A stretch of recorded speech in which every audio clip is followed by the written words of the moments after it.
Salve salve galera do canal, seja bem-vindo ao canal Caipira. Está começando mais um vídeo legal.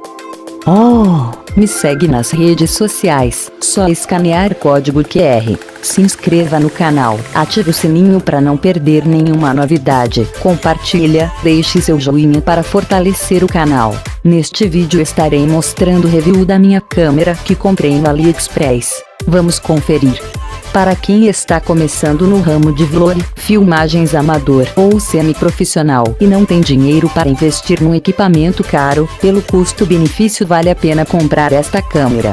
Esta é a primeira parte do vídeo onde mostrarei em detalhes desde compra no site, histórico de acompanhamento através do código de rastreamento, tempo desde saída da China até chegada em minhas mãos, valor do imposto taxado pela alfândega, os trâmites, entre os passos necessários para a mesma, prosseguir viagem até minha casa, os acessórios que acompanham a câmera. Na segunda parte estarei mostrando as partes técnicas dela, tipo resolução, qualidade, distância, foco, lente, entre outros detalhes técnicos.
Grande abraço, até a próxima!